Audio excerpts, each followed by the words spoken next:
There's no lettuce in here. I didn't put any lettuce in it because I toasted it on the grill again, and I didn't want the lettuce to get like hot.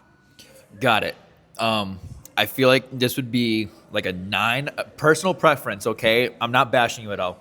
If there was lettuce in here, I'd probably give this a 9 out of 10 or a 10 out of 10.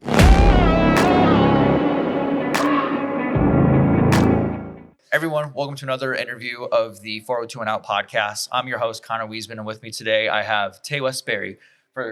What's up, bro? Dude, for those who don't know, Tay is a chef who is also on social media. He is very big in the Omaha food influencer scene from what I've seen on my For You page and my social media algorithm. And outside of that, what makes him different is he is a professional chef. And what I mean by that is he was on season 11, right, of MasterChef? Yep, MasterChef season 11. So we're going to deep dive into that. We're going to talk about like the food scene here in Omaha and then talk about your faith as well, as that inspires me whenever I look at your reviews. You always start off every review with a prayer, and I think it's very unique and interesting. So we're going to deep dive into that. But to start off, my first question to you is, how did you find your passion in cooking and food and all that? Where did that all begin? Yeah. I would say if we're going to talk about the first time I've actually, stepped into a kitchen and cooked food, I was probably 10 years old.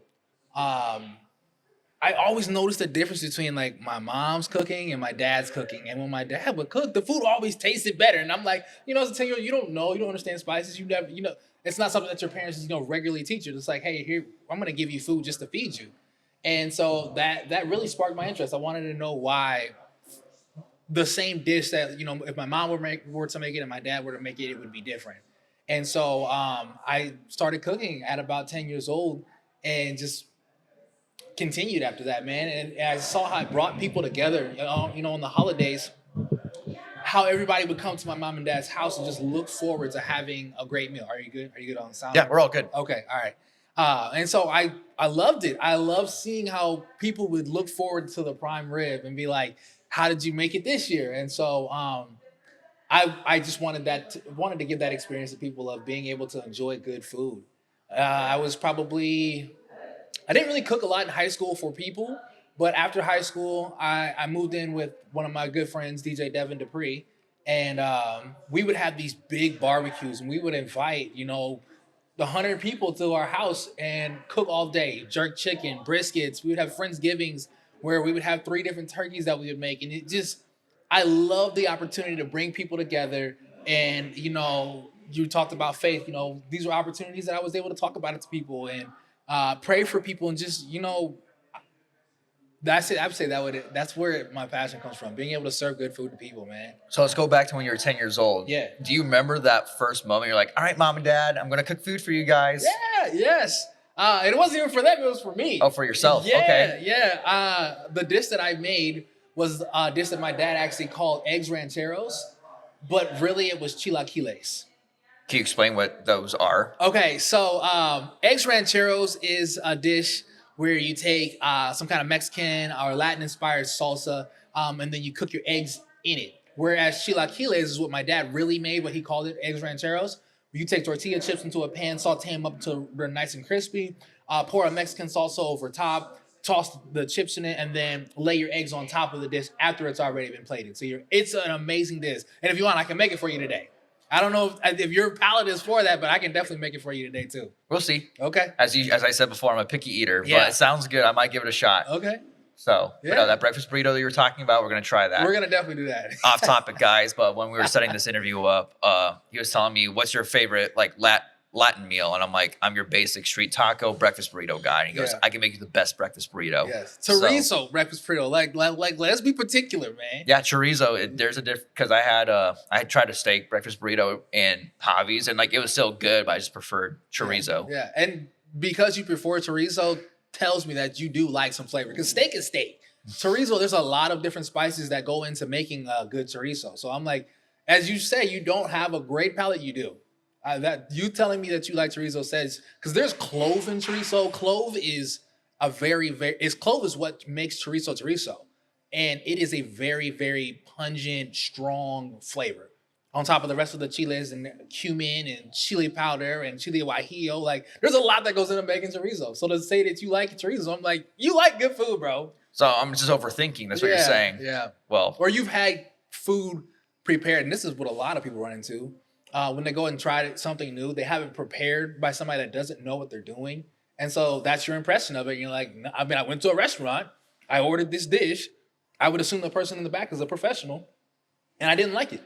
A lot of times it happens, man, because the person just doesn't know what to do with the ingredients.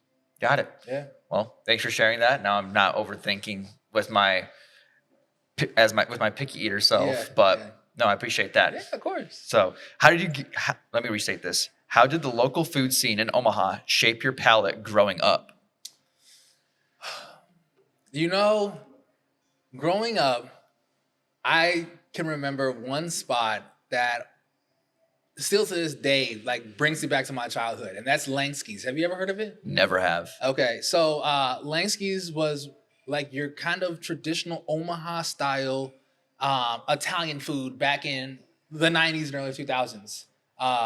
So you would get, it wasn't true Italian. Like I remember the first time having true Italian being like, this isn't Lansky's, this isn't really Italian, but like the Omaha style pizza. Does Omaha have a style pizza? Yes, there are plenty of places in Omaha that you can go to and get an Omaha style pizza. But their Philly cheesesteak was the one thing that I still to this day, the cheesesteak is my favorite entree at just about anywhere I go.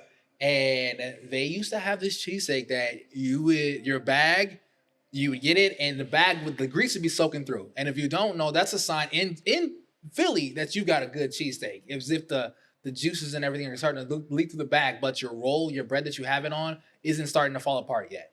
And they had that method down there. And so from there, that just, I started realizing there were so many other places in Omaha that did great food. And then I got interested in how to find those places, because you can look at Google and you can look at Yelp or whatever to look up, top 10 places in Omaha, but they're the top 10 places because they're top 10 places because they're popular. Popular never means you're the best. And so, I started looking at how do you find the restaurants where there's somebody back there that isn't in here, because I'm like, I need to make $100,000 at my restaurant, and their goal is I need to serve great food. And there's a lot of people in Omaha that do that have the passion for food. So you're saying, I like how you said the most popular restaurant doesn't mean it's the best one. Yeah. So I had this in my questions over here. So what's a very underrated hidden gem? I've asked this to Scotty as well. Yeah. Right now for me, it's called the Rancho Market. It's over in Florence, and every time I walk in there, you just feel so welcome. And then when they prepare your food, they tell you they would prefer you to eat your food in their restaurant when it's hot and fresh.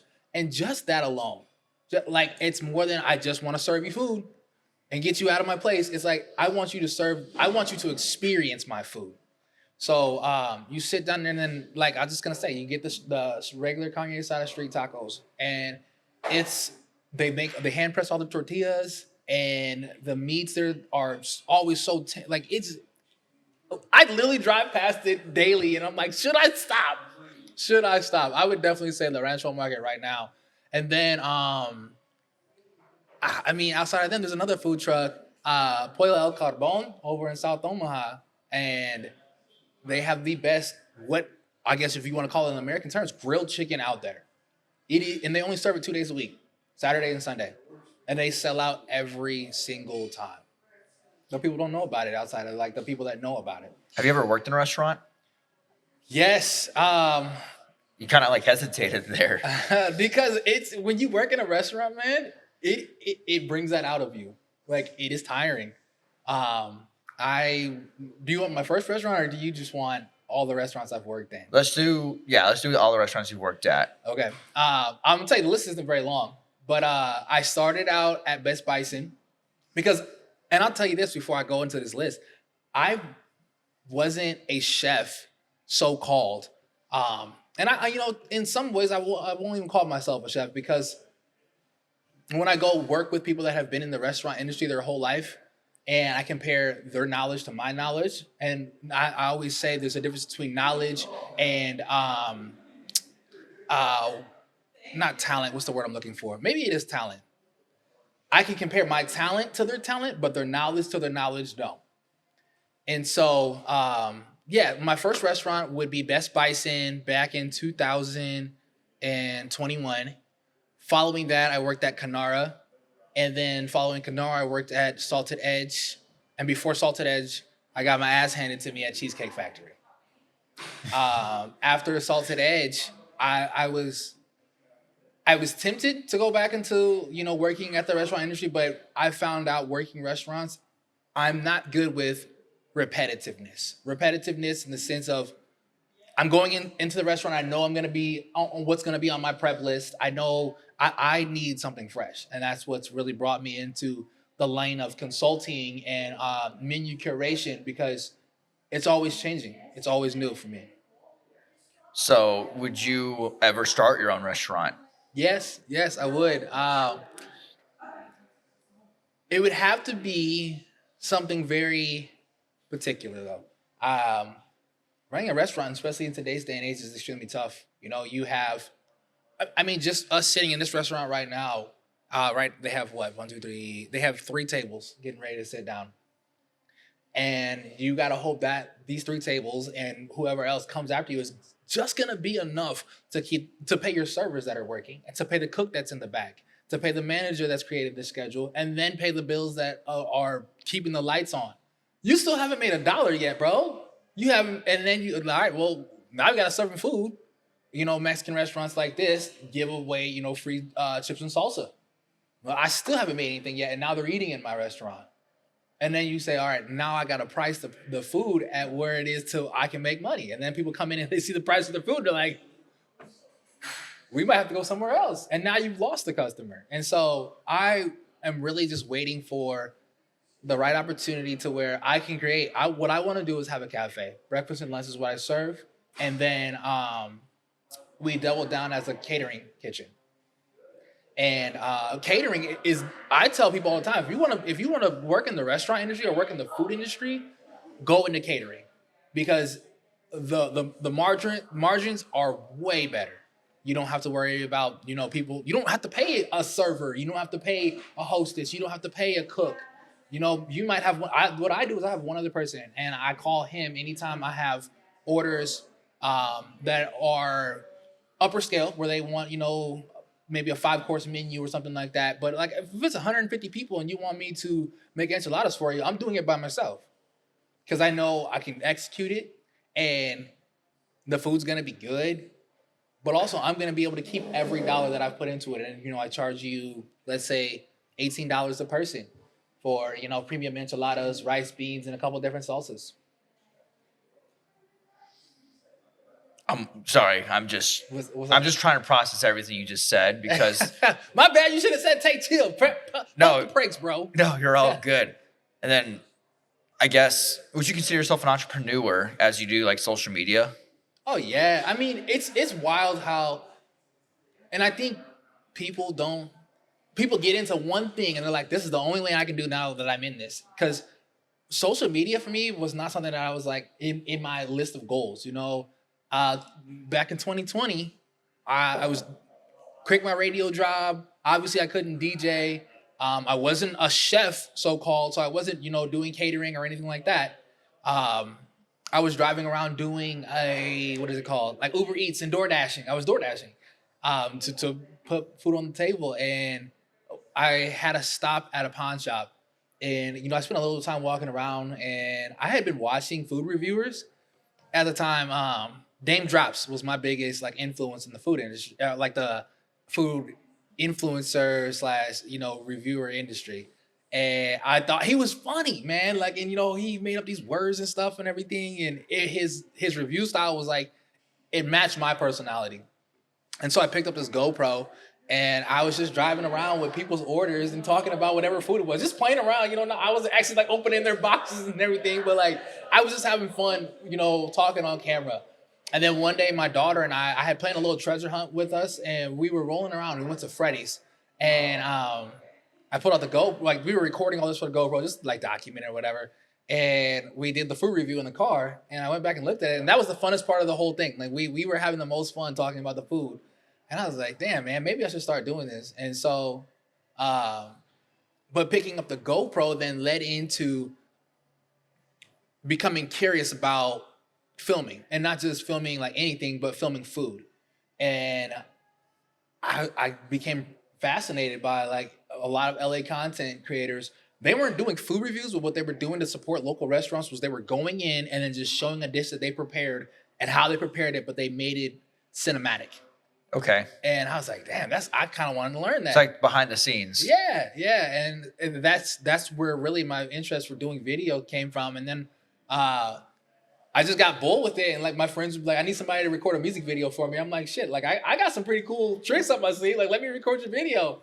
And I did, and it came out great. And so doing that, it was just another seed that was planted that led me towards, doing social media, like, because I do social media, not promotion. What's the word I'm looking for? Social media marketing for this restaurant that we're in, Javi's Tacos, Frosty Mug, and Time to Rise and Shine, along with Evolution Party Bus, and then a couple other small brands here in Omaha. All because I went to that pawn shop that day and picked up that GoPro, wanted to just, wanted to just do something because I didn't have anything to do that was, using my creative skills at the time. Got it. So with social media being said, before all that though, you were on a TV show called MasterChef. Yes. So let's head into that direction. We'll come back to the social media segment. How did that come up? Was there an audition? Can you explain everything about that? Okay. So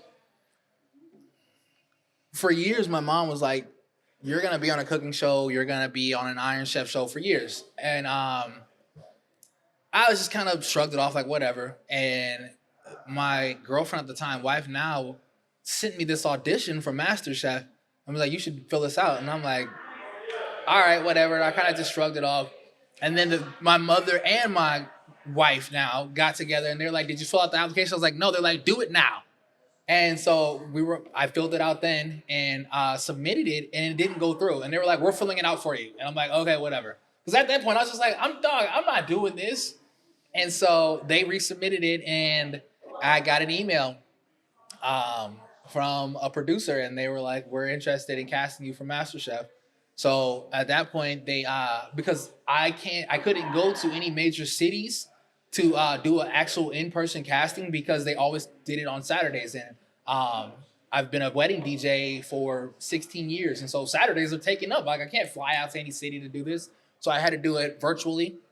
So they had me prepare a couple different sauces, a hollandaise, a couple different kinds of steak sauces. God, what's the name of that sauce? I can't remember why I'm blanking on it. And then I had to do a couple different cuts, show dice, small dice, julienne. And then they're like, okay, make a dish. And so I auditioned with a chicken sandwich, if I'm being so real. Like my audition dish was a chicken sandwich, but I knew it had a lot of techniques put into it that they would look at and be like, this guy probably knows what he's doing. And then from there, they fly you out to LA and you're sacked up in a hotel room with like 60 contestants for about a week. And after that, they let you know we're 30 of you guys are going home. And then the next day, they send half of us home. And then the audition process starts. They take you into the kitchen, let you practice whatever dish you're going to audition for the judges. I did a reconstructed apple pie. And I'll tell you, that dish came to me in a dream. And once you get into like the world of TV, it takes over your mind. You dream about it. You have nightmares about it. Like you'll be sitting there having a conversation with somebody and forget everything they're saying. You'll be sitting there talking to them, and in the back of your mind, you're like, "Shit, I gotta do this. I gotta do this. I gotta do this."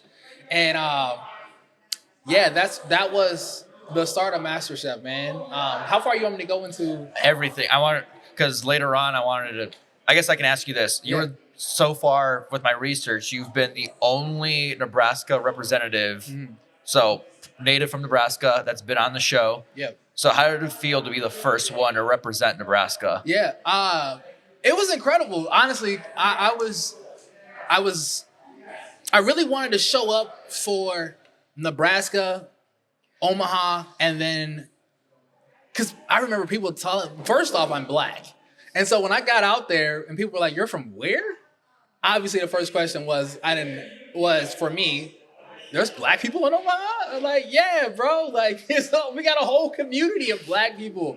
And so, I just wanted to go and show my personality, though. I wanted to represent, but I also wanted to stick true to who I am.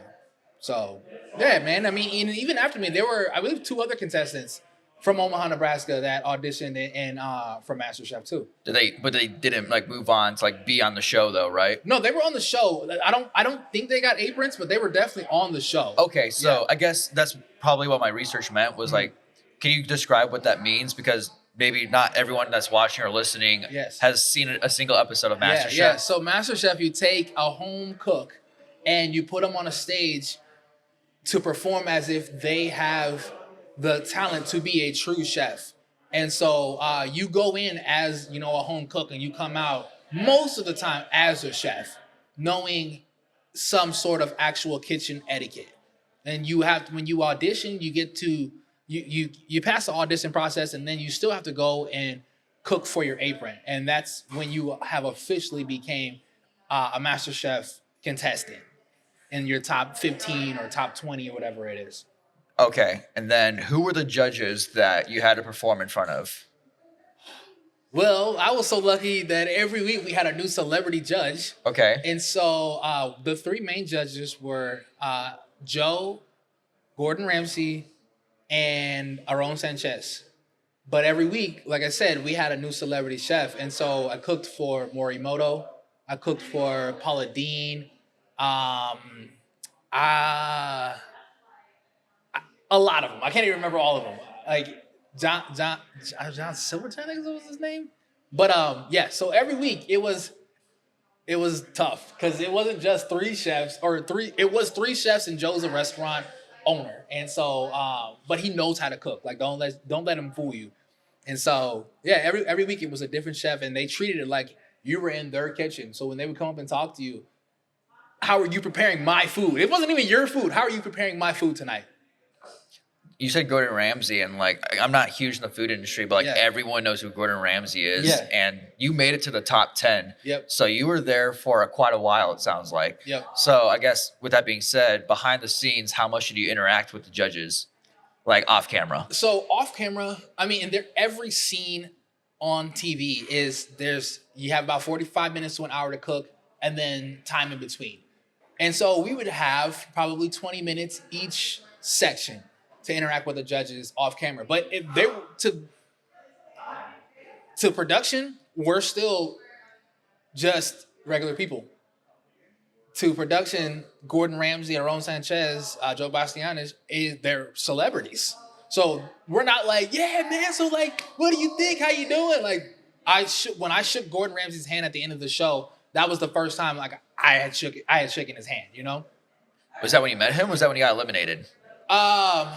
I can't remember if maybe I did shake his hand when I got my apron. Yeah, I think I did too. So yeah, when I got my apron when I left. Okay. So you made it to the top 10, but unfortunately got eliminated. It sucked, bro. I was gonna ask, can you share that sad experience? Yeah, man. So you never want to be the person to like make top 10 and get eliminated, because it's like, damn, like you didn't even like top 10. You really get into the nitty gritty. Real quick, how many people from the start of the show get aprons, and then how many people get aprons at the very beginning of the show? So it depends on the season. Sometimes it's 25, sometimes it's 20. Ours was 15. 15. Okay. Yep. And then how many contestants total? We start out with 60 contestants that actually get flown out. Yes. But I mean, there are hundreds and thousands. I believe it was like 340,000 people that auditioned for this show. 340,000? Yeah, each year. And that might be a low number. And then you said 15 got aprons, including yourself. 15 got aprons, yes. And then you made it to the top 10. Yep. And then I'm assuming it's like a week by week, one person gets eliminated? On TV, On yes. TV, yeah. Yes. So back to you. You made it to the top 10. Yes. And then you continue with the. Yes. I just need some context just to know like how extravagant that is. I got eliminated on a technicality. I was it wasn't Michael Mina. I can't remember who the chef was, but I know he was very, very tight with Aaron Sanchez. And I had to cook a chef-inspired meal with 5 California-inspired ingredients.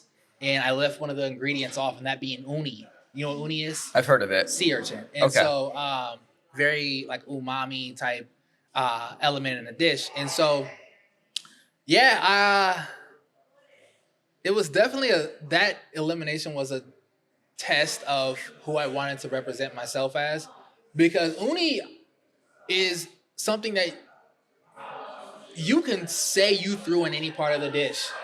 And the dish that I made, I had a sauce that I made, and I'm like, I could say I used the uni in the sauce and keep myself in a competition. But what I did was I made a uni butter, and it was a uni compound butter that I was gonna finish my dish with. And so, uh, 5, 4, 3, 2, 1, hands up, and I look over, and the uni is just sitting there in the package looking at me, and I'm like, damn. So they take us back to holding, and everybody's talking about their dish, and I'm in the corner quiet because I'm like, are you gonna stand up, bro, and keep it real? And I did. I just straight up told them, I'm like, yes, I need to let you guys know, because they come around to say, all right, Tay, tell me about your dish. And I immediately was like, I'm just going to tell you guys before I do tell you about the dish, I did leave off one of the elements. And they acted surprised, but they knew. They knew. Because after our cooks, they come through and clean the kitchens out while we're back and holding. And my uni that I made was in the refrigerator. And they went through, and when they called me up to be in the bottom 3, they asked me to go back to the refrigerator and get my butter. And I'm like, so y'all knew that was in there. And if I would have lied, they would have made a fool out of me on national TV. Like, but Tay, what is this? Well, I'm standing up there in the bottom 3, lying to all your faces. Mm-hmm. And so yeah, I came up, they tried the butter, and what really, really, if you want to put the sugar on top, was the 2 contestants that were up there with me. One had been in the bottom 3 for the last 2 weeks in a row, and then the other one, they took his plate and said it looked like a dish tub at the end of the night and threw it in the trash. And because my plate was missing the element, I got eliminated, man. So, what was your trip back home like after that? In a sense, I was relieved because it was a lot being out there. They make you go through a psych evaluation, and I came back, and I was more proud than anything, because I had no idea. I'm like, I've never worked in a restaurant before. I know what good food is, but I've never cooked with other people that say that they cook on the level that I have, and to know that while I was doing what I was doing, I was teaching myself that you should be more confident in the food that you make. And it was like nitrous oxide in my wantingness to learn about food. What was the biggest thing you learned from the show, being on the show? And this is going to sound weird. I learned how to cook. I learned how to cook food. And I say that in the sense of, you can get a cookbook and read somebody's recipe and follow it to the T, and it could be great, but it didn't teach you how to cook. It taught you how to read somebody's recipe, put ingredients together, but it didn't tell you how an ingredient worked in the dish that you're making. And so it taught me how to teach myself how to cook, and what to look for in a book if I was looking for it. One book to anybody that is looking to get into the culinary industry that I would recommend is Salt, Fat, Acid, and Heat. They have a Netflix that you can watch. They have an audio book that you can watch, but it teaches you how those elements work in a dish, and how, if it's too much of one, what from those 4 elements you can add to bring it back. And that was just astronomical, because I'm like, if I don't have an ingredient, what can I sub out to still get the same effect that I want on a dish? Would you go back on MasterChef or any TV competition show in food or outside of food? Like Survivor, Big Brother, Beast Games? Yes and no. Would I go back and do MasterChef? Yes. Reality shows like Survivor and stuff like that, no. Because I do know a lot of TV shows are cast. And they have, sometimes, not all the time, the winner already picked out before you even step onto the show. They have, and you go onto a TV show and they give you a persona, because they're like, all right, this person is going to attract this audience. This person is going to attract this audience. Yeah, man. Like how different catchphrases you will use, and if you look like on MasterChef, there are look at the person that's on there and be like, what bubble do they fit in? Are they the mom that has 3 kids, that owns a business, that has, that typical life? And then and then look at how they dress. And then you'll have, like I'll give my friend Lexi, her persona. She was the black mom from Chicago that didn't have a lot of money, that makes ends meet. That's how they dressed her. Like they have character personas that they stick within. What were you? Uh I I was a wild card, bro. I was definitely a wild card. And I'll say, like, the gentleman that I auditioned with, like I say, like, you have a doppelganger. My persona, not even persona, my character was the black redneck. Like, I like blowing stuff up. I like camping. I liked hunting. I have a lawnmower that I ride around the neighborhood in and have a good time. And yeah, so I was the black redneck, but the guy they paired me with was this Asian guy named John Pham. But he was like a country Asian guy, like John Wayne was. That was his character. And so, and he actually auditioned for An Apron too. And so, yeah, that was my character. I wore camouflage in almost every episode. I auditioned in a cutoff, a flannel cutoff, and so yeah, like that was my, like, I took my urban culture, and so I'd wear boots, or not like cowboy boots, but I would wear like boots or like Timberlands and jeans, but also have like the flannel on there with like the camouflage hat, like cowboy hat. Do you still watch the show to this day? From time to time. Do you It's get a little bit. sorry to cut you off. No, you're good. Do you get PTSD when you watch the show? Not PTSD, but definitely a little bit of anxiety. Like, it's you remember, like, you have nerve memory of like what it felt like standing up there in the top 3 or bottom 3, or even just. And I tell people the main thing for me was to start something. When the countdown came, it will start something. It could be as simple as filling up a pot with some water, because your mind literally just says, because it's not like your race where you know what your job is. You start at one end and you run to the other end and that's it. It's, you got to create something now. Your mind is like, okay, I got to run into a store. When you go shopping at Baker's, you're not thinking, I got to run and make sure I get this, this, and this. You have a list. You casually go through. You have this list, and it has to be in your head. And then don't get me started until like when the challenge episodes come, when they're like, you don't have a full pantry. These are the only items we're going to have in the pantry. And you don't get to look at the pantry before you get in there. You have to get in there and find what you need. And you still have the 45 minutes to go and cook your meal. And so I think in those moments, like, that's what it brings me back to. But you would say you definitely improved as a chef, though, right? Oh, dude, it taught me how to. I feel like now, if I were to go back, and because they invited me back right after my season, but what they did was they invited everybody back that had ever been eliminated on MasterChef.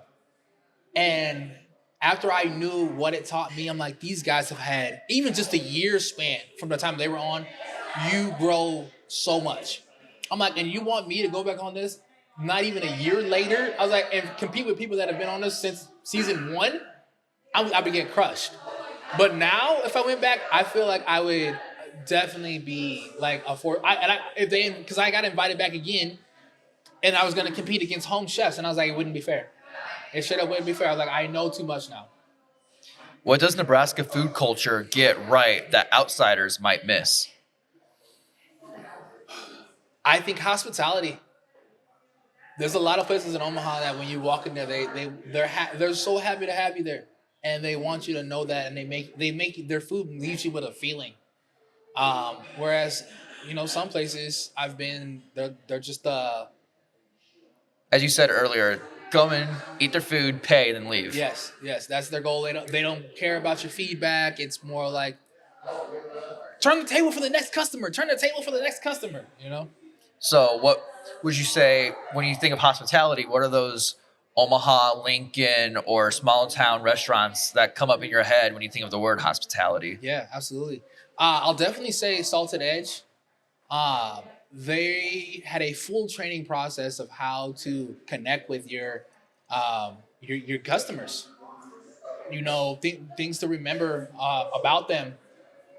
when you book your reservation, they have a full list of different things that they can ask you about who you are, so that when you come into dining in their restaurant, it's an experience, and they know the person you walk in, like they feel like they know you. Got it. I would say salted eggs would be at the top of my list for sure. What are like anything else that comes to mind? So you say top salsa is the top one. Yeah. Are there, when it comes to hospitality, like what about this restaurant? What about another restaurant? Yeah. Here at El Milagro, they do a good job. So they have tableside guacamole, and actually, a lot of their specials that they run are finished at the table. And so with that, if you don't know what I mean like, so this weekend they're doing a flaming queso fundido. So where the server will come to the table with your dish, and then spritz a little tequila around the edges and light it on fire, and then extinguish it with a charred lime, even down to charring the lime. Because did you do a regular lime? Yes, but hey, there are cooks in the back took the time to char your lime, because it makes presentation that much prettier. It also brings the sugars out in the lime to make the lime a little more mellow, and then they finish it for you in front of you. So like things like that, are what stick out to me. Does your server remember your name? Do you feel like I want to come back to this spot tomorrow? Like the Rancho Market, like I said, the lady comes out when I come there. She hugs me. She's like, "I'm so happy to see you." When I was checking out one time, she came up to the person like, "Do you know who this is?" And they're like, "No." She's like, "This is my friend." Hey, who's doing that? Who's doing that? That's deep. Yeah. That's actually really deep when you like think about it. Yeah. Like, you sounds like you're a regular though, right? I mean, I try to be. I definitely try to be. I've eaten there 3 times, but they have a grocery store attached, and so I love the Hispanic culture, and I love a lot of their food, and so I go in there, and it's closer than having to go to South Omaha for me. So I go in there, and I just, as my dad would say, I act a fool. I have fun. I go in. I've never heard of this before. I'm gonna take it home and try it. Is there a cuisine or food category you feel is underrepresented in the Omaha area or underrated? Okay. I'm going to say, and I'll be very specific, Bosnian food. I know there's one person, I believe they're over in Bellevue, serving Bosnian food, but my first roommate was Bosnian, and his mother cooked the most delectable dishes. And this food would dip them in like ranch and stuff. I'm like, why are you doing this to your mom's food? But yeah, she killed it. She killed it. That was definitely food that left like a spot, like it's a spot that like you remember. Like her food like created emotional memory. Was this less like was she cooking this food for you, or was this at a restaurant? No, she cooked it out of her house and would give it to her son. Her son would bring it home, and he'd be like, "Hey, Tay," his name is Yasko. I got some. My mom brought home some food. I want you to try it. And every time I try it, it would be amazing. Never miss, huh? Never miss, man. How would you describe Omaha's food scene to someone who's never visited Omaha? I would say it's broad, but I would say it's maturing. It's maturing from. And how old are you? 25. 25. Okay, so you're almost there. Not to call you old, because I'm way older than you. But there's a set of tools that you develop between 28 till about 32 as a man. It just you really sit into your manhood, and that's what I think the Omaha food scene is sitting into is manhood. Like it is cooking right now, man. There are some of the youngest chefs out here that are cooking on the level of chefs that have been around Omaha for years and going beyond. I'll use Clayton Chapman as an example. This man was running a restaurant, I believe, at 23, and it was one of the #1 restaurants in Omaha at 23 years old. And I believe this was back in 2020, so not even that long ago. So Nebraska does not have a single Michelin star restaurant in the whole state. Yeah. So it sounds like you believe that'll change here soon. Yes. Well, and then the Michelin, I think a lot of people forget about the ranking for a Michelin star. It doesn't always come down to the restaurant. It comes down to the people. Let me rephrase. It comes down to the food that you serve at your restaurant and how it is prepared I want to say it's about population, but I can't remember exactly. But if you're a Michelin star restaurant, um, you have to have Michelin star clientele. Omaha, I'm not gonna say they don't, but we are a very steak and potato state. Michelin star, you don't get Michelin stars for steak and potatoes. You get Michelin stars from the small bites, the little plates that are so so extremely executed. Everybody in your kitchen is a chef. You don't have cooks.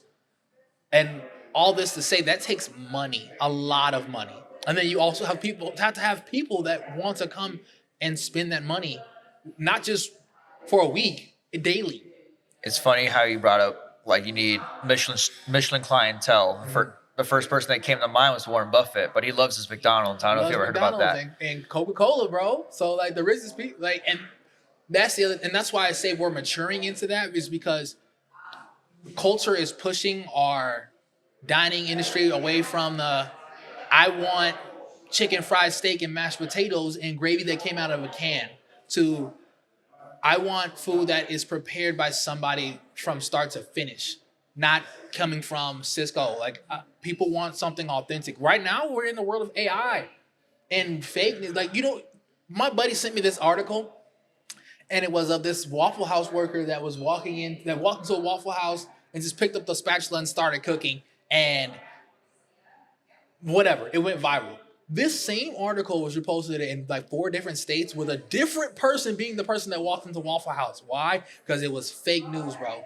And he was sending it to me. He's like, "Hey, this was really inspiring. I think you would enjoy it." I was like, "Yeah, I enjoyed it for the theater of it, but it's not even a real story." And so people want authentic, man. They want to hear a story behind it. They want to feel a part of it. Like, and I think that's why people that do food reviews, when you get a viral food review, it's because and then people go and check it out. It's because they want some of that virality feeling.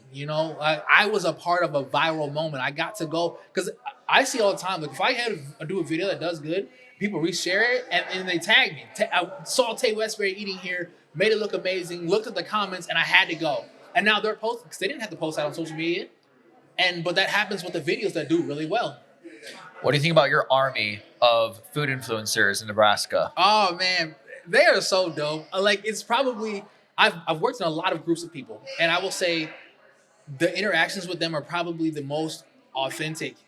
I've never felt anything but love from them. I remember when I first started in 2021, I was the only one, and I didn't have anybody to collaborate with, to bounce ideas off of. I believe Scotty was the first one that I met. I had cooked at an event and for my brother Josh Jones, and I made jerk chicken. And Scotty hit me up and was like, "Yo, I really enjoyed the food. I'm a food influencer in Omaha," and I'm like, "We got one." And so, damn near immediately, I was hitting him up like, let's connect and let's chop it up. I want to know about you, because Omaha has this weird thing where it's like, if you're the first person to do something or the first person to make it popular, then nobody else can do it. And I'm like, dog. And that was the one thing that I wanted to convey to anybody else that was doing food reviews. Was like, that's not how I am. I want you to know any resource that I have, you have. So please feel free to hit me up and collaborate, because it sucks being alone. Who do you talk to about it? My wife doesn't know anything about food reviews like that.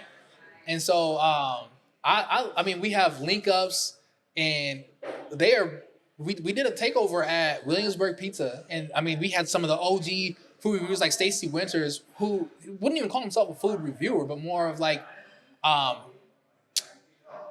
food promoter, and from the people even before me to the people that have come after me, we're all there. And this restaurant had so much publicity from us coming out and doing that, man. I think the Food Influencer Network is probably one of the most healthiest and organic group of people out there.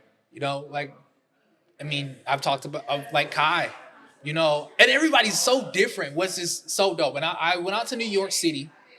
I'm sorry, I'm going off on a tangent. No, you're all good. But I went out to New York City for Keith Lee's Food Festival because I just wanted to see how it was, what it felt like. That was more the thing that I wanted to go and see what it felt like.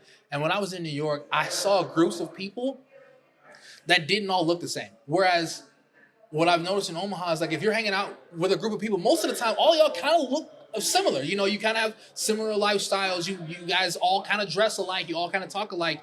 And I saw the so-called nerds hanging out with the gangsters and the gangsters hanging out with the preps. And that's how it is in the food industry. Like, or not in the food, but in the food influencer industry. You have the goofiest of the goofy hanging out with the serious of the serious, the maybe not so comfortable, like all of them, and then it's all love all the time. How do you balance being honest in a food review while also supporting small local businesses in your community? The biggest thing is letting people know this is your opinion. And if you don't like something, you take your emotions out of it. Because a lot of people will put their emotions behind it. Why would you serve me this? Why would you serve anybody this? You don't need to do that. If it's not for you, then say, this just isn't for me. And then state why you're staying, what your opinion is. Explain your opinion. I would have liked blah, blah, blah. And not just, and then it becomes, it's not a dig at the restaurant. It's a statement on what your preference is, on how you like food. What I try to do is, as a chef, make my critique, if you so, or my suggestion through my knowledge of food, and say, you know, like if a salsa is prepared for me and I taste it, I know what goes into making a good salsa. And I say, oh, well, this salsa needs salt. This salsa needs chicken bouillon. This salsa needs less tomatillo. This salsa needs more water. But I can say that because I know food. Is it kind of bad where it's like, I asked my buddy this, who's worked at a Michelin star restaurant for a little bit in Denver. He's from Omaha. And he's like, dude, like eating Chick-fil-A or like McDonald's, because it's like right there. Like he just doesn't feel like cooking, and then like taking a bite out of that. It's like, he knows like what to make it, like how to make it better. Yeah. And it's like, this is such a crappy burger. Do you ever have those same feelings too? Where it's like you go to a fast food chain and you're like, I won't say that about a fast food chain, because, you know, bro, you gotta think, you're going to a fast food chain, you shouldn't be expecting to be blown away by it. I'm blown away by the Big Mac, bro. I love the Thousand Island sauce. To each their own, bro. Like I think, and I also remember what McDonald's came from. And I'm sure back when McDonald's was, you know, that Friday or Saturday night fried chicken, mashed potatoes, cheeseburgers, French fries style spot, like, it was probably really, really, really, really fire. Can I eat a Big Mac today? Yes. Can I be happy eating a Big Mac today? Yes. I hit Taco Bell last night. But when I go to a restaurant that, you know, if I'm paying for what y'all are saying is very exclusive food, and it's going to be presented and prepared by a chef, then when I get there, that's what I'm expecting. And then that's where, like, the critique would come in. Like, oh, like, it needed this or I needed that, you know, like, but am I doing that in a way where I'm trying to hate on a restaurant? No, if you're a window cleaner and you walk by some windows that were cleaned by the wrong solution, you're gonna, in your head, because it's your profession, you know, like, oh no, they should have done this on the windows. It's not a critique, it's just you naturally noticing something. So back to being, like, doing your reviews. Yeah. Do you get asked like, hey, can you review my restaurant, and you gladly go? Or are you like kind of picky and? Yes and no. I've had restaurants that have reached out to me multiple times about things. And if I know that I'm not going to have a good experience. If they reach out to me multiple times, I'll come out. But yes, I do vet out who I go and collaborate with. Just because, I don't want to spend the time, because you invited me out, so a lot of times they comp the food. I always do my best to take care of the food. I'm like, I don't want to waste your time and my time, because I've got to go eat the food, and then tell you I didn't like the food. You wasted your money and I wasted my time. And then if I'm going to go back and edit the video and everything else, I'm like, sometimes, like, I'll just say, I'm like, honestly, I love what you're doing and I love your concept, but I just don't think what you're doing is for me. If there's any other way that I can support you, let me know. You know, I'll tell people, if you'd like me to come out and do like a promotional video for you that you know you can use and post on your social media, sure. But it's not going to be me in the video co-signing for your business that I know isn't up to what I would want to advertise to my following. What's been your most viral food review, and why do you think it resonated so much? Definitely, my most viral would be Sauce by Alfaro. And it was their cheesesteak, their jalapeno popper cheesesteak. And as I told you earlier, like my favorite sandwich is the cheesesteak. And so it already has a personal connection. I love talking about a cheesesteak, especially a good cheesesteak. And outside of the cheesesteak, how you feel and how they treat you at Sauce is unmatched. The owner is incredible. And so I'm like, now that's another element. It was nice outside, and so I was able to record outside, which is another element. So everything just came together for me to have a great time with this review. And then outside of that, there's a Bellevue, Washington, I believe. Yeah. And the video got picked up there for whatever reason. Social media is weird, right? So people out there were looking at it and commenting on the video. And Sauce isn't even in Bellevue, but for whatever reason, I geotagged Sauce, and the people found it in Bellevue, Washington, and went nuts about it. And so, yeah, definitely and I tell people, you can almost feel it when a video, and let me take that back. You know what? Because I hadn't had a video do anything like that. But I literally had edited that video on the way to do another food review right after I ate, and then just posted it because I'm like, people need to know about this cheesesteak. It was really, really good. And yeah, so it's just all the elements that come together in a video where you're like, this is nice. What's your process for making a food video or review feel engaging rather than just informative? Like, here it is. Yeah. I like to put personality in anything I do, man. I try to, and it's hard, especially in today's day and age when you start following other food reviewers. You catch yourself being like, okay, well, that review that they did went viral. What are things that I can do in my video that they did to make it viral? And I've been victim to it, but my videos that do the best are the ones that I'm not like, hey, ChatGPT, give me a viral outline. And then you go in and try, and you get it done, and it looks good, but it's just like, yeah, but this has zero of my personality in it. I think Keenan Eats is probably, in my opinion, the best at sticking to what he does, no matter what the algorithm or what things he sees from other people. And because his videos, the format is always the same. He's great at telling the story, but even greater at presenting the food and then inserting his personality into it. Like, you would never meet Keenan and be like, oh, you're different on your videos compared to in person. What role does local community play in the work you do? Ask me one more time. Go ahead. No, you're all good. What role does local community, so Omaha, Lincoln, or just the state of Nebraska, play in the work you do? I mean, everything I do is about community, especially when I first started doing food reviews, my goal was, how I formatted it was everything was not through me. I would pick somebody up and they would go with me to do a review, and it would be somewhere that they enjoyed. I wasn't picking, when I first started, I wasn't picking any of my reviews places. I was like, I wanted to, spend time with people and make connections, because I'm like, connection, the world is all about, who you know. So I'm like, I want to connect with as many people as I can, and I know food is a great way to connect with people. So, I mean, when I tell you, I pick people up at Walmart, bro. Like, I met this dude at Walmart. He's like one of my best friends now, Dante Ray. And he became a food reviewer, but I met him at Walmart in the checkout line. He's like, you're the dude who does food reviews. I'm like, yes. He was like, man, I got this spot we should go check out. The next day I was in his driveway and we were over at El Rancho eating a fantastic burrito. So you brought up how people would walk up and be like, hey, you're the food reviewer. Yeah. Like the story you just shared. So my next question with that is, what has been the biggest surprise about becoming known as a food influencer? I would say, I guess the thing that I wasn't prepared for was, honestly, it's going to sound weird, where should I go for dinner? I get that text message probably every day. And I'm like, go look at the page, bro. I don't know.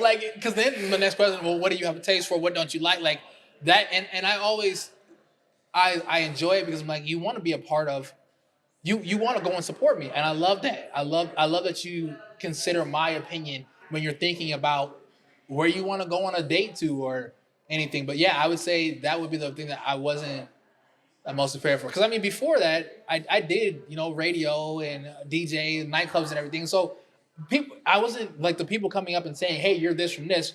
It wasn't really like a shock.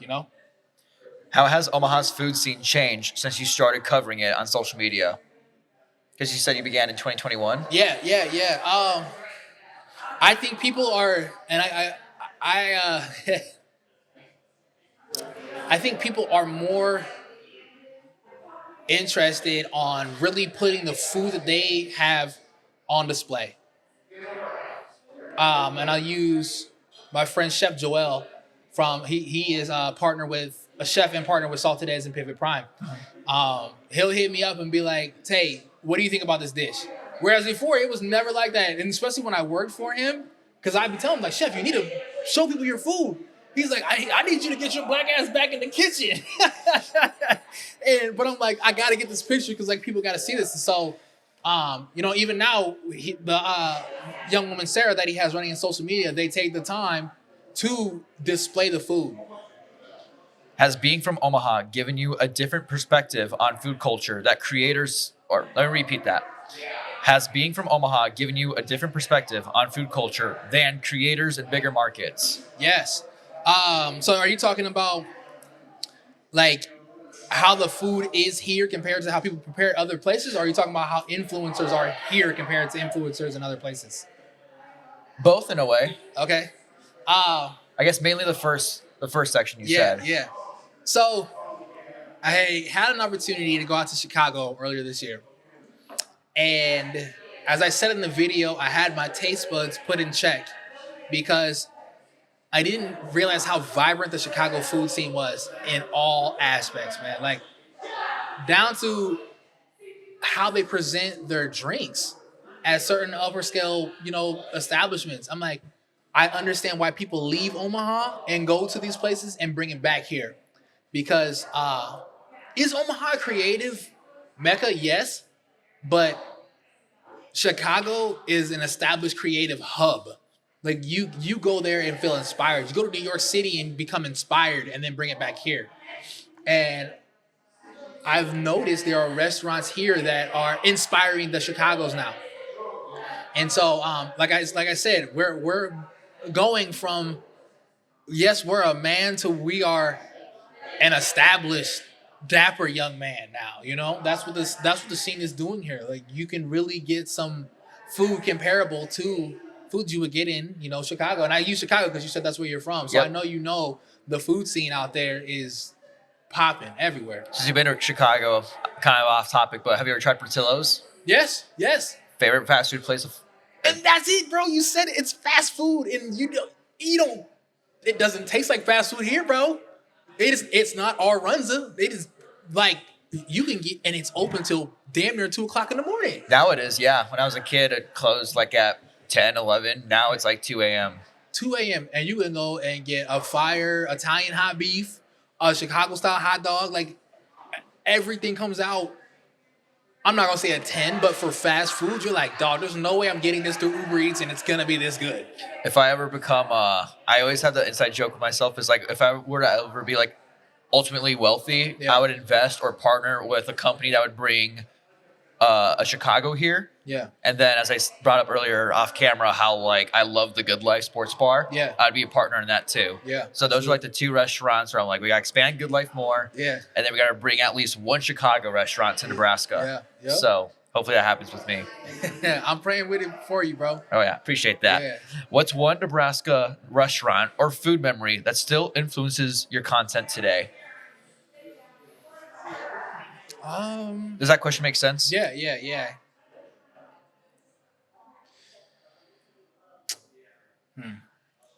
That's a good question. You take your time. Yeah.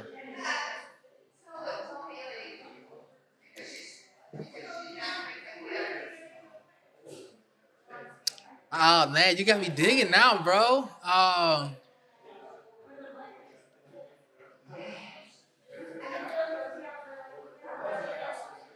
Okay. what is the name of the restaurant now? Dolomiti. Um, I've never been more excited to bring my wife to a restaurant after I had done a review there because of how chef inspired, creative, thoughtful this food was. And then you tie on the hospitality of how they make you feel there, how the restaurant just makes you feel when you walk in there. And yes, it made me. I should have hit up the owner and I was like, "Hey man, I would love to do just regular advertising for you. I'll advertise for free because what you do is dope." And yeah, like it made me want to find other places like that are serving up that experience. Thank you for sharing that. Yeah. Do you feel responsible to highlight those local businesses, not just the trendy spots? I love what you said earlier. Just because it's the popular restaurant doesn't mean it's the best restaurant, or the popular food is not the best food. Yeah. Do you feel like you're responsible for that? Absolutely. I am always looking for the person that is cooking with passion because it's such an intricate part that is looked over. In a world where people are just like, I just need food so that I can keep on living. Where it's like you could live to eat good food, and that's what I do. There's a spot over in South Omaha called Taquiza de Gabi, and it's in this man's backyard. And he cooked he built an entire restaurant in his backyard. And let me tell you, the best torta I've ever had in my entire life. Like, those are the spots that I'm like, I'll come back here every week and do a video so that people know you're here. That's awesome. Yeah.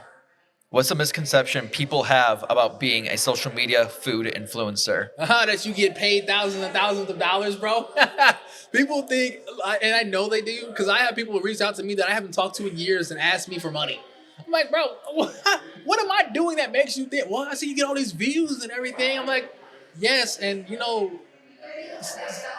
there's so much more that goes into getting paid from social media. And then even, the only people that I'll charge for content are big brands. I've had like Nestle reach out to me. I've got right now the group that owns Panda Express.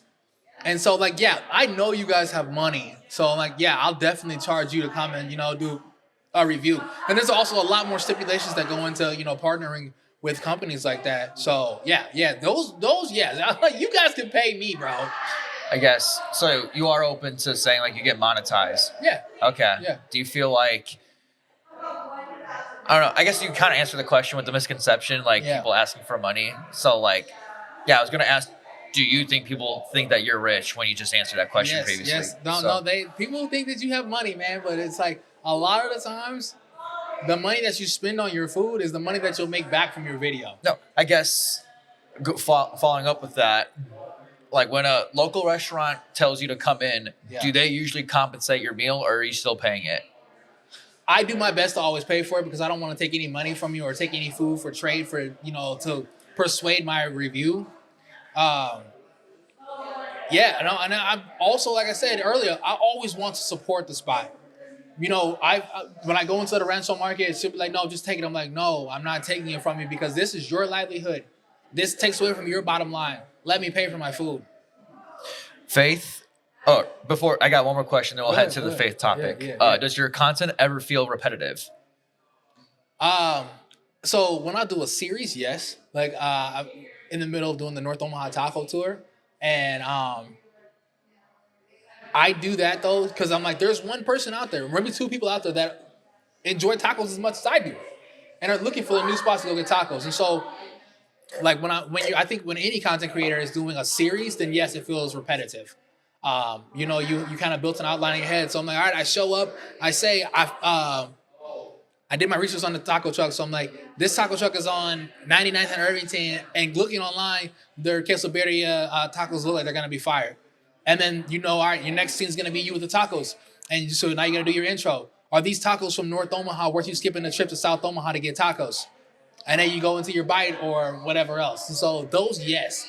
But for me, I try to look at the environment, look at, where I can position my camera in a couple of different spots. Because like, how can I make the person watching this seem as involved as I can? Like if you notice in my videos, I don't say you guys, everybody, I say you. You're gonna want to come down here and try this because it makes it sound like I'm talking directly to you and not 500,000 people. Thank you for answering that. Yeah. Now let's dive into your faith. Yeah. So faith is clearly important to you. How does that show up in you? Or let me rephrase that. How does that show up in the way you approach your work and your community? Yes. So I believe prayer is one of the most powerful things out there. Whether somebody believes or not, you can pray for somebody without them even knowing. And God moves in such mysterious ways that we don't even understand as humans. So you simply praying for somebody, like you can see somebody and tell that person needs prayer. And just that action, that selfless action, can have a tremendous impact down the road. And so I always use the opportunity to pray because, one, I want people to know this is what I represent. And, it turns a lot of people away from, not a lot of people, it turns some people away from wanting to be negative on my page. Like, that's not what I do. I don't want to give you a reason to come on my page and be negative about whatever. But then also the opportunity to pray for somebody that is, watching my videos is something I've recently started doing because I don't want to offend somebody, if they don't believe, I want to be like, oh, why are you praying for me? Because there are people, and I literally had to block somebody last week that was, I don't want you to pray for me. I'm like, bro, they don't watch the video. So, like, what do you mean? But as recently, I'm like, bro, the world we live in right now is so crazy. And people are going through so much and they don't speak about it. So if I can pray for you while you're silently by yourself, and I when I pray, I don't close my eyes and just repeat the same thing. I literally just let God speak through me. I'm like, you're going to give me something to say that's going to mean something to somebody. This prayer is going to be especially for somebody. Am I going to know who it is? No, it's not for me to know. And so, yeah, and then like when people meet me, I want people to know, like, you're not going to approach me and be, this negative person. That's not the person I am and not the energy that I'm attracting. And so it's just something that God has always told me. I want you, if you want to do this, this is what I want you to do. And that's something that I do in anything I put my heart into. Is I ask, God, how do you want me to do this? How is this going to be not impactful for me, but for you and for what I'm doing to bring people to you? Do you think your passion in cooking and just being like a big food lover, do you think that's a gift from God? Yes, man. I see it all the time. And how opportunities come to me. I'm like, I could be so anxious for something and wanting to be here right now. And because the timing's not right, I gotta wait. But then when it comes and I'm like, yo, God, that was crazy how you did that. Like, that was the dopest magic trick I've ever seen. And it always happens. It always happens, man. Even down to like getting on MasterChef, or my talents in the kitchen compared to other people's talents in the kitchen. When I've worked at restaurants, people say, I don't know why you're a cook. You should be a chef. You cook better than everybody else in here. I had this gentleman, he came up to me and he made a tomato bacon jam. And he's like, Tay, try this. Tell me what you think. And I was like, it tastes good, but you forgot the mustard. And he was like, why do you work here? How can you taste that? Like, as you would say, not everybody's palate is the same. But I was like, I've been blessed with a palate that I can really, really look at a dish or take what you tell me you like and don't like and make something still really extravagant with. And not a lot of people can do that. Did you grow up in a Christian family, or is that faith found on your own? Yes. So I did grow up in a Christian family. My dad is a pastor, ordained pastor for Life Fellowship here in Omaha. So it's always been ingrained in me to like trust in God in your situations that you're put into. Don't let you be swayed by the world. And am I human and have been swayed by the world? Yes, absolutely. I am not perfect. I know I fail daily in dropping the ball and how my walk should be as a man of God. But God is forgiving. And so I know I'm forgiven and I repent. apologize for not doing what I'm supposed to be doing, and keep it moving.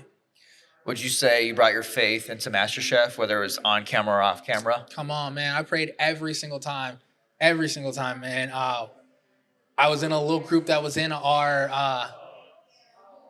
of contestants that went to church every Sunday.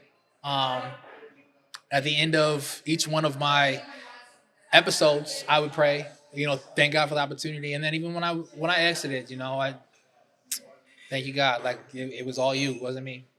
I want to talk a little bit about time management. Yeah. So you're a father, which I just learned before I started rolling here. And I always just love asking business owners or influencers who have a family, what's it like working like your 9 to 5 and then like your influencer job or your hobby job, side gig, and then coming home. Would you say you do a good job with spending time with your kids? Yes. Because I work for myself, I get to make my own schedule. So, there are times that I'm hanging out with my kids more than my wife is. But I definitely prioritize family, and especially my wife. My wife is the most important human in my life. And so, like even doing this podcast today, I'm like, this is my first day of the week where I don't have a 900 long listing of things to do. But I'm like, I'm going to meet up with Connor and do this podcast. And then I really don't have anything else the rest of the day. And I'll tell you, we're planning this food festival. Is there something to do every day? Yes. I haven't done a food review in a week. And I'm like, in the back of my mind, you're thinking about the algorithm. Is the algorithm going to fall off from, people wanting to see my videos and the algorithm pushing my videos? But what's important at the end of the day is what I have at home. And so, I definitely consciously work to make sure I keep my home happy. Are you still a wedding DJ by chance? Yes, I got a wedding tomorrow, man. But I've been doing that for 16 years. And yeah. I guess you don't have to share like your entire DJ story, but like, how did you get into that? I'm interested in that. Do you want the heartfelt story or the traumatic story, or? I want the real story.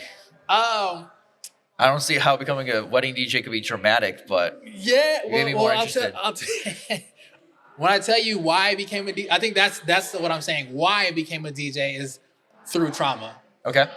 Is that the story you want, or do you want like? If it's real, then yes. Okay, so growing up, I was not considered a cool kid. I was different. How I talked was different. How I dressed was different, and going from my elementary school, which was predominantly white kids, to my middle school, which was predominantly black, was a culture shock for me. And then I found out really I wasn't cool then. And I'm like, I didn't fit in with the people that looked like me. And so while everybody was, going to, they would come back to school on Monday and talk about the parties they went to or how they hung out on the weekend and all this fun stuff. And I'm like, dang, man, I didn't do anything, like I went to Chuck E. Cheese or something like that, And so I threw a party. Because I'm like, if I'm not going to get invited to the parties, I'm just going to throw one myself. So I threw a Halloween party in middle school. I went and got mixes made from the radio station. I had pizza, cake, everything, invited all these people from school. And one person showed up from school. One. And the rest were, my friends from around the neighborhood. There were 4 of us. And me being one of the people all together at my house party, bro. And I'm like, dang, man, you really are not cool, dog. Like, you don't got it. And so that created the drive to be a DJ. My father actually was a DJ, but I never saw him DJ. But growing up, we always had loud music in the house. And so I knew about stereo equipment. And there was a father-daughter dance for my dad and my sister. And that was the first time that I saw my dad in like that realm of being a DJ, because the DJ that they had backed out on them last second and they asked him to do it. And so I'm watching him in our living room. He went and bought a mixer and was like, fading tracks back and forth. And I was intrigued. I'm like, yeah, this is really cool. And so that Friday came, I got out of school, came home, and this is still before middle school. This is 6th grade. And my dad was like, I got a date tonight, so that means you got a DJ. And so that was my first actual gig, was doing that. The father-daughter Girl Scout dance or whatever. And so I knew how to DJ, but I'm like, okay, now I got something that like y'all are gonna need at your parties now. And so got into high school and started DJing some neighborhood parties and stuff. I would just set my speakers up and play. And then I transferred out to Millard South from Northwest and got to DJ. They had a Deca dance and they needed a DJ. And I'm like, dog, I got you. And so that's when everybody in school found out that I was a DJ. And they're like, yo, you're cool because you're the DJ. And I'm like, this is my first time really, really being like, I can be myself and I can do something that you enjoy. And so after that, obviously, we're 18, we're out of high school, we're throwing house parties and stuff. And I became the guy that was like, if you were going to have a party, you wanted me to DJ at the time. And I did that. Wasn't a lot of money in it. Like, I wanted to buy new equipment. I wanted to get some turntables. I wanted to really elevate myself as a DJ and become what a DJ was. And so I applied at Complete Weddings and Events in 2010. I was 20 years old. Because I went online, I'm like, oh, this is the biggest DJ company in North America. Like, if I want to take my stuff to the next level, this is going to be the spot. And I mean, really, everything else after that is history. You know, I picked up doing that, and I'm not even gonna tell you like just intricate details. But from there, I connected with Hot Boy, who was the program director of Power 106.9. Hot Boy? Hot Boy, yeah. Okay. And I connected with him in 2012, so I was 22 years old, and that skyrocketed my career as far as like being liked. Like my whole thing was, like I said, it was through trauma that I became a DJ, and like because I wanted the acceptance of people. And so I'm 22 years old, fresh out of high school, DJing on the radio. And so like to everybody else, you're like, bro, like you did it, man. Wasn't making any money, but like on social media, it's like you did it, And so that really propelled my career as a DJ, and it taught me, an extreme amount of being able to connect with people subconsciously and how to control the dance floor. Thank you for sharing that. Yeah. And Tay, thank you very much for your time with sharing your story, sharing how you got into food and your DJ story. Yeah. I'm grateful to have this time with you. And once again, thank you very much for hopping on the podcast. Bro, but before we're done, can I make you this breakfast burrito? Yep. So I think I'm going to make a separate video. I brought wireless microphones. All right. We'll make a separate video, do it from there, and I'll post that as well. But you guys will see how I feel about this breakfast burrito. But before we go off, can you share your social media accounts for those who don't follow you? Yes. So on Instagram, not just Omaha Eats, or Tay Westberry, TayWestberry. That's my personal account. You get a little more of me. On TikTok, Omaha Eats, and then on Facebook, not just Omaha Eats for all the food, or like I said earlier, just my regular name, Tay Westberry is how you find me. I'm pretty easy to find. I'm not gonna lie. If you Google my name, you'll see some not questionable stuff, but you'll see some stuff on there. And then, do you have any last words of advice for someone that wants to be in your shoes today with being a food influencer, or just getting into food and cooking and all that jazz? I would say the biggest thing is stick to being yourself. Find an influencer that you really like, and it could be somebody outside of your city. And I'm not saying copy their cadence, but find out what makes them them. And find out what makes you you, so that you can deliver that authentic message of yourself in everything that you do. Because people are gonna mess with you because you're doing something outside of a lot of people's comfort zone. It's not easy to, and even as somebody that's been doing it for a while, it's not easy to set up your camera outside of somebody's business and start talking about food, because automatically people are gonna be like, "What are they doing?" I'll get people all the time that'll just stand in my video and watch me. So yeah, we're getting some eyeballs right now. Yeah, I already know. People are just walking in. They're like, "Why are there two guys with a microphone in front of their faces?" So, I can relate to that. Yeah. Well, thank you for having me, bro. Dude, I had a great time again. Yeah, I'm looking forward to this food, and I'll let you guys know how this goes. So, on that, thank you for tuning in. Thank you for listening and watching.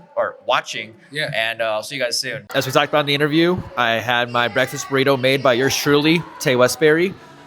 Most of you guys know I'm a picky eater, so I'm gonna have Tay over here tell me what's in this breakfast burrito, and then we're gonna see what happens from there. So I'm not going to tell you what's in this breakfast burrito until you have your first bite.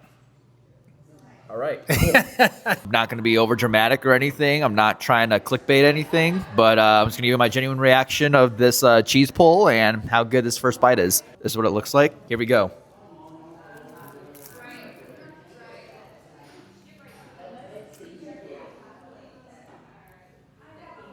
I gotta give it one more bite.